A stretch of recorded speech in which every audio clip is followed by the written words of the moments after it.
રાજ્યના ખેડૂતો આતુરતાથી જેની રાહ જોઈ રહ્યા છે તેવા ચોમાસાને લઈને હવામાન વિભાગે થોડા નિરાશાજનક સમાચાર આપ્યા છે. અલ્નિનોની અસર અને નબળા મોન્સૂન ફ્લોના કારણે આ વર્ષે ગુજરાતમાં વિધિવત ચોમાસાની એન્ટ્રીમાં વિલંબ થશે. હવામાન વિભાગના જણાવ્યા અનુસાર સામાન્ય રીતે ગુજરાતમાં 15 જૂનની આસપાસ ચોમાસાનું આગમન થઈ જતું હોય છે, પરંતુ આ વર્ષે પરિસ્થિતિ થોડી અલગ છે.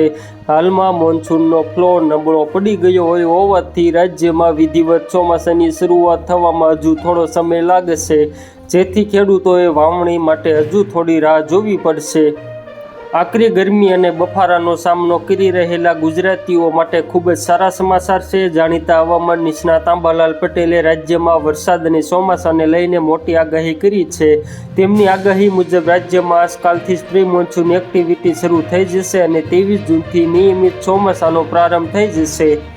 આંબાલાલ પટેલના જણાવ્યા અનુસાર 20 જૂન સુધી રાજ્યના વિવિધ ભાગોમાં પ્રી મોન્સૂન એક્ટિવિટી અંતર્ગત વરસાદ પડશે. ખાસ કરીને 16 જૂન સુધી ઘણા વિસ્તારોમાં ભારે પવન, ગાજવીજ અને ધૂળની ડમરીઓ, આંધી વંટોળ સાથે વરસાદ થવાની સંભાવના છે.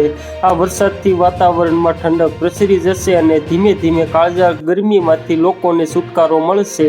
તો મિત્રો, હાલ માટે એટલું જ. ફરી મળીએ નવી અપડેટ અને નવા સમાચાર સાથે. તે પહેલાં ખાસ કરીને વિડીયોને એક લાઇક અને RTV ગુજરાતી ન્યૂઝ યુટ્યુબ ચેનલને ખાસ કરીને સબસ્ક્રાઈબ કરવાનું ભૂલતા નહીં મિત્રો.